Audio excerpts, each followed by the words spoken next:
Baik, Assalamualaikum warahmatullahi wabarakatuh. Selamat sore adik-adik mahasiswa. Semoga sehat semuanya. Salam budi luhur. Baik, untuk pertemuan selanjutnya Bapak akan membahas tentang kajian teori domain name dan branding ya.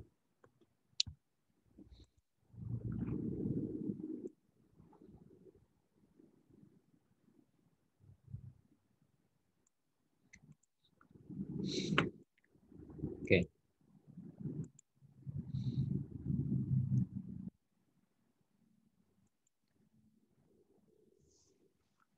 Kemudian selanjutnya yaitu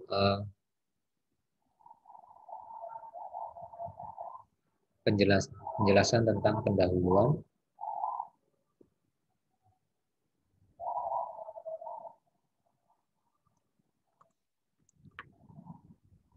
Jadi pada zaman digital, domain menjadi sebuah hal yang umum diakses oleh orang, ya, baik melalui PC ya, atau personal komputer maupun perangkat mobile, ya, baik handphone dan tablet ya. Kemudian seiring dengan perkembangan teknologi, nama domain juga berkembang ya. Dari awal hanya digunakan oleh kalangan perusahaan saja, sampai kini sudah digunakan untuk nama domain individual ya, atau perorangan. Bahkan nama domain mulai berkembang menyesuaikan dengan negara, misalnya nama domain Indonesia ya. Berakhir namanya adalah .id. Layaknya sebuah alamat, domain menjadi akses untuk menggambarkan sesuatu. Bisa dikatakan ingin lebih tahu sesuatu, maka gali informasi melalui nama domainnya. Ya. Oke, ini penjelasan pendahuluan tentang kajian domain name dan branding ya. Kemudian selanjutnya yaitu penjelasan tentang definisi nama domain ya. Jadi domain ini adalah nama yang diberikan untuk mengidentifikasi sebuah jaringan tanpa menggunakan internet protokol ya, atau IP. Ya, mengingat biasanya IP ini menggunakan angka-angka yang sulit dihafal. Dalam dunia internet, domain ini merupakan aspek penting dalam sebuah website ya. Nah, ini penjelasan tentang definisi nama domain.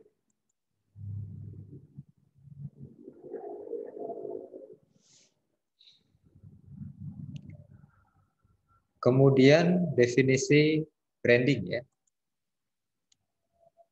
Jadi branding ini adalah praktek pemasaran yang menciptakan nama, simbol, atau desain yang mudah diidentifikasi sebagai milik perusahaan.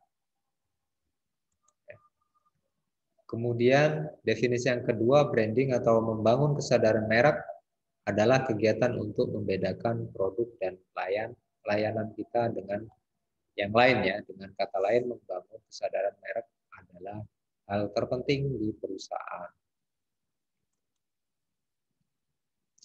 Kemudian definisi yang ketiga yaitu branding ini merupakan salah satu cara membedakan bisnis Anda dari pesaingan dan mengklarifikasi apa yang Anda tawarkan yang membuat bisnis Anda menjadi pilihan yang lebih baik, berbeda ya.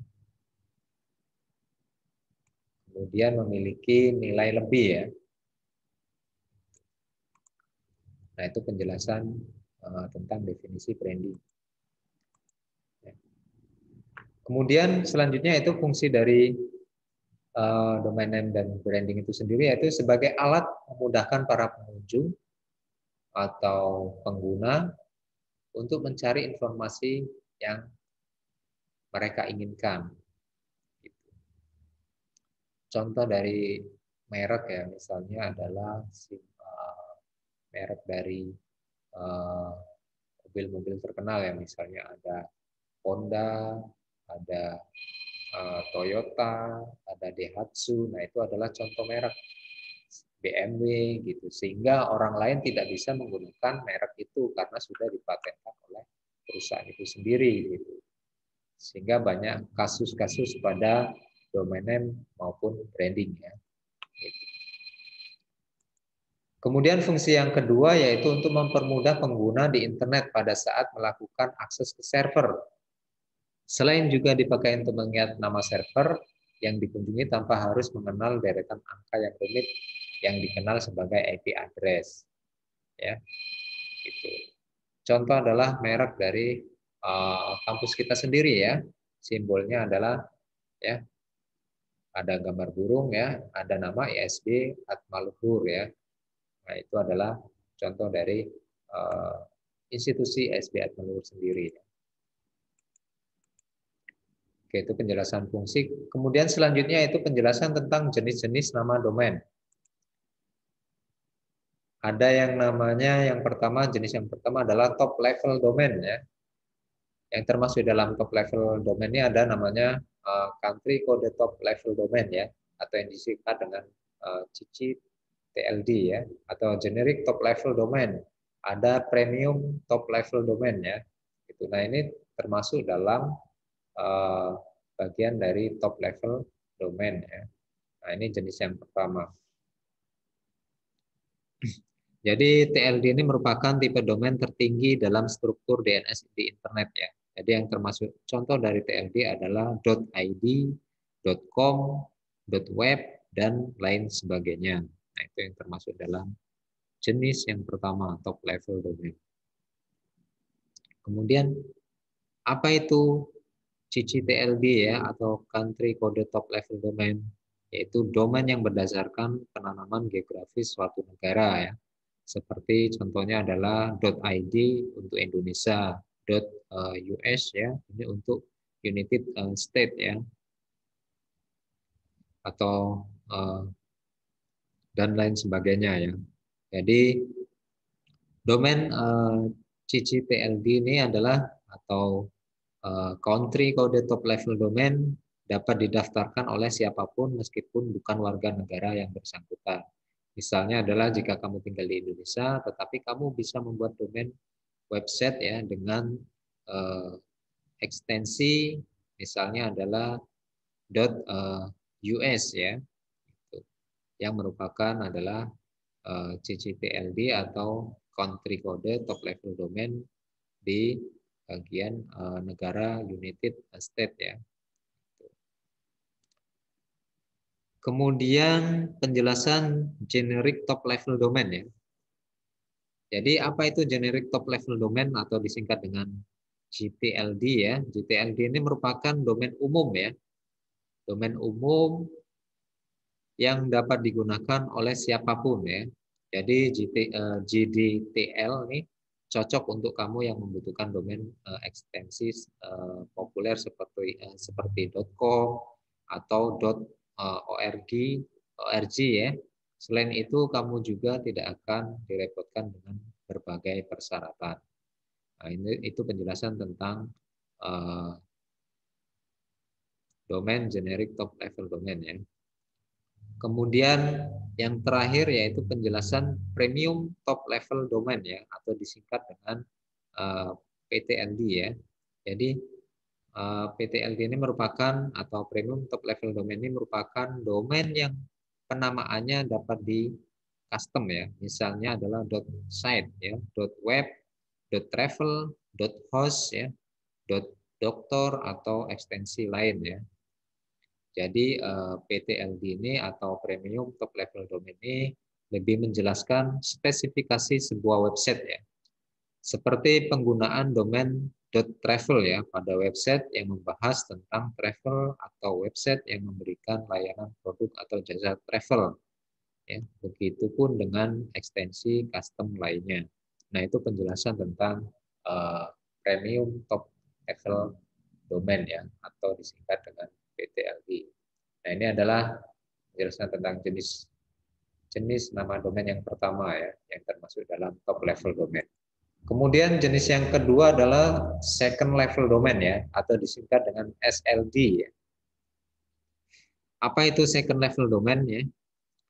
Jadi second level domain ini yaitu nama domain yang kamu daftarkan. Misalnya adalah www.simpati ya .id. Nah, kata simpati inilah yang menjadi second level domainnya. Nah, saya yakin adik-adik paham ya, adik-adik mahasiswa. Oke, itu penjelasan tentang jenis nama domain yang kedua, yaitu second level domain. Kemudian jenis yang ketiga adalah third level domain ya. Jadi third level domainnya adalah juga dikenal dengan sebutan subdomain ya. Nah, lebih kenalnya adalah subdomain. Jadi subdomain ini digunakan untuk keperluan tertentu, misalnya membuat subdomain informasi terlepas dari domain utama ya, tapi masih berkaitan dan digunakan untuk kepentingan internal bisnis di perusahaan. Contohnya misalnya di SB Atmaluhur ketika ada nama website tentang kampus kita, SB Atmaluhur, baik itu untuk pendaftaran mahasiswa baru untuk kelas reguler ya, mahasiswa bisa membuka misalnya www.daftar.atmaluhur ya, sehingga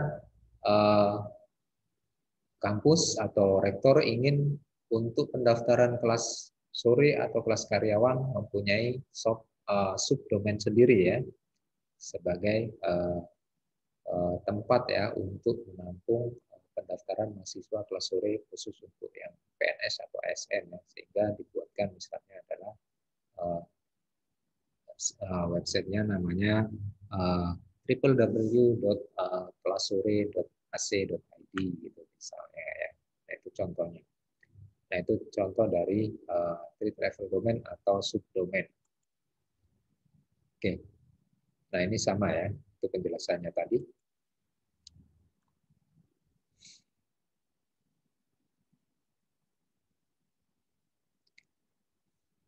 Jadi subdomain itu bisa digunakan untuk kepentingan perusahaan melakukan publikasi, berita, aktivitas, dan informasi penting mengenai perusahaan ya. Contohnya adalah mengenai khusus untuk kelas sore atau khusus untuk kelas karyawan ya, untuk ASN, untuk ataupun PNS ya. Jadi subdomain itu contohnya seperti itu. Kemudian selanjutnya itu penjelasan tentang contoh nama domain ya. Contoh nama domain yang pertama adalah detik.com ya. Nah, ini nama domainnya atmaluhur.ac.id, kemudian facebook.com ya, kemudian google.com ya, dan lain sebagainya. Nah, itu contoh dari domain. Kemudian jenis-jenis domain ya, ada .com, ada .net, ada .s ya, ada .org ya, oke, dan sebagainya. Ini bisa dilihat. Oke, Bapak lanjutkan. Kemudian selanjutnya itu penjelasan cara membaca nama domain ya.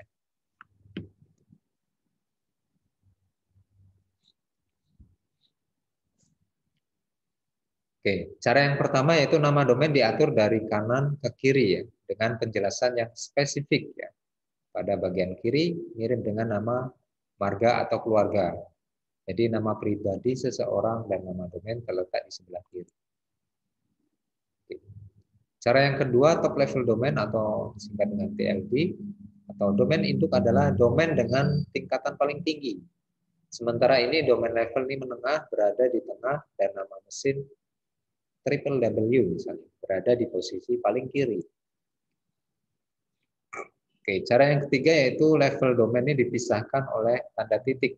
Misalnya pada domain www.karyawan ya, .co.id. Karyawan adalah domain level tengah dan .co.id adalah top level domainnya. Oke, ini penjelasan tentang cara membaca nama domain. Kemudian selanjutnya yaitu penjelasan nama domain tidak sama dengan URL ya. Oke. Harus Anda ingat bahwa nama domain adalah bagian dari alamat internet atau website ya, yang lebih besar disebut dengan Uniform Resource Locator ya, atau URL. Berbeda dengan nama domain yang lebih singkat, yaitu URL ini memiliki lebih banyak detail dan bagian yang mengandung informasi termasuk alamat halaman tertentu, nama folder, protokol language-nya, dan sebagainya. Oke, ini penjelasan tentang nama domain tidak sama dengan URL.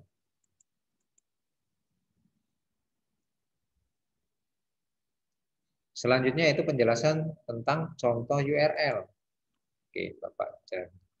Nah, contoh yang pertama yaitu HTTP ya, www.atmaluhur.ac ya, .id ya. Kemudian daftar online ya misalnya. Nah, contoh yang kedua adalah yang bisa dilihat nih. Nah, ini contoh dari URL. Ada Dokedu ya, ada Sompi, misalnya ada Wikipedia. Nah, ini itu adalah contoh dari URL ya. Kemudian selanjutnya nama domain tidak sama dengan nama IP address ya. IP address. Jadi nama domain harus friendly ya dan mudah untuk diingat oleh semua orang atau pengguna. Ya, seperti dikatakan sebelumnya, hal ini bertujuan untuk menggantikan IP address yang lebih rumit dan merupakan alamat teknis yang sebenarnya dari website, dari sebuah website. Jadi nama domain ini tidak sama dengan IP address. Oke, selanjutnya yaitu kiat membuat nama domain dan branding ya. Yang pertama, buatlah nama yang mudah diingat.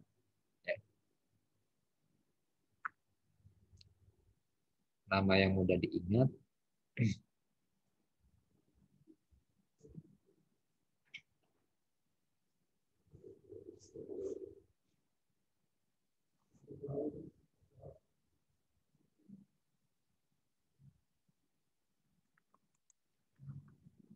Kemudian yang kedua adalah tentukan target pengguna berdasarkan area ya, atau lokasi ya. Kiat yang ketiga, sesuaikan dengan isi website ya. Jadi domainnya atau domain dan brandingnya tujuannya untuk apa ya. Nah, itu harus sesuaikan dengan isi websitenya. Kemudian selanjutnya itu penjelasan memilih jasa hosting terbaik untuk membuat domain ya. Yang pertama, bersikap selektif ya. Kemudian memilih domain dan harga sesuai kebutuhan ya. Gunakan promo khusus. Oke. Selanjutnya penjelasan tentang kesimpulan. Kesimpulan yang pertama, dengan membangun kesadaran merek akan membuat bisnis Anda berkembang lebih cepat ya. Namun perlu Anda tahu, dalam melakukan branding diperlukan kesabaran dan strategi yang tepat agar apa yang Anda rencanakan berjalan sesuai dengan rencana dan biaya yang Anda keluarkan dalam proses branding digunakan secara optimal. Tidak hanya membangun kesadaran merek, ya, pembukuan usaha adalah suatu yang tak kalah penting. Jadi proses akuntansi bisnis bisa berjalan dengan mudah jika Anda menggunakan tool yang tepat. Kesimpulan yang pertama. Oke, kemudian kesimpulan yang kedua, menggunakan dan mengetahui nama-nama domain beserta fungsinya mempunyai banyak keuntungan ya. Selain karena lebih mudah diingat, juga menjadi situs kamu lebih profesional. Jadi syaratkan harus memilih domain yang memang mudah diingat oleh pengguna ya atau orang. Oke, demikian. Terima kasih atas pemaparan materi hari ini. Kalau misalnya ada yang kurang jelas, ya nanti bisa sharing di Classroom ya, ataupun WhatsApp ya, ataupun komen di YouTube-nya ya. Oke, baik. Terima kasih. Wabillahi taufiq wal hidayah. Wassalamualaikum warahmatullahi wabarakatuh. Salam budi luhur. Tolong jaga kesehatan.